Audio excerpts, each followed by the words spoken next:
If I talk about the Kennel Club Charitable Trust, we're a funding body. So a university, veterinarian, they'll pitch in with a project, an idea that they have, and we will examine that particular project. If we don't have the necessary expertise close at hand, we will put that project out in confidence to a couple of authorities who will give a view on it. And let's say all the boxes are ticked, then you get a grant, and that grant might be for 1 year or up to a maximum of something like 5 years to do major research. Usually it's centered around universities, but we have we have done private practice support as well. A more modest figure is usually asked for when it's private practice. But Roslin, Cambridge, all the major veterinary schools we're involved with. Wow. So are there any particular papers or pieces of research that you're able to share with us?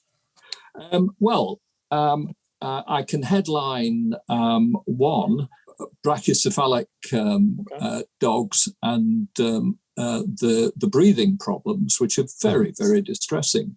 So we are, as a charitable trust, putting up a substantial, and I mean many hundreds of thousands of pounds worth of money to a team that are investigating 13 different breeds with the objective of trying to bottom the causes of this, and from there, of course, improve the health and well-being of that range of breeds.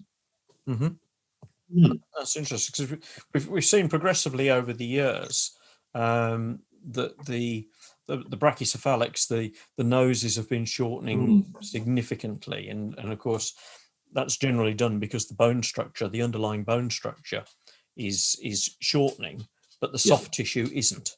So they've got the same amount of soft tissue there, which is compressing and causing the problems with the breathing. I'm sorry to butt in on Julian here because he's the real vet.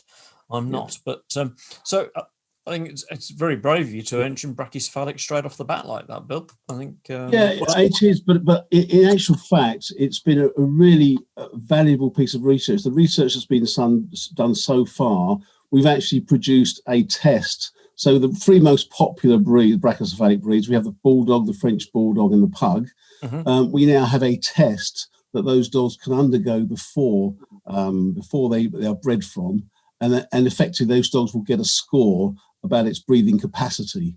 And of course, what we're trying to do is encourage people to breed from the better dogs, and not breed from the ones that have problems.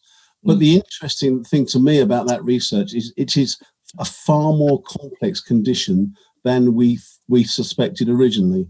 Those three breeds have areas in different parts of their airways. Their problems are a little bit different with each of those breeds. And in actual fact, the looking at the dog visually doesn't always give a true picture of how well it's going to breathe. The ones with the very shortest noses aren't necessarily the ones that struggle to breathe. And that's been one of the really interesting parts of the research. When you think about it, you're absolutely right. It's the amount of soft tissue the dogs have. It's often about the amount of weight they're carrying around the neck as well.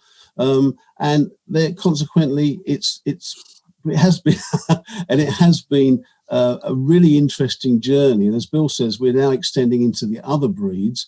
Right. We concentrate on those three popular ones because they represent a large percentage of registrations. And you're probably aware that the popularity of those breeds has grown enormously over the last few years as well. I'm very aware of it. I'm thinking of buying a Ferrari with the number of brachycephalic surgeries I'm doing.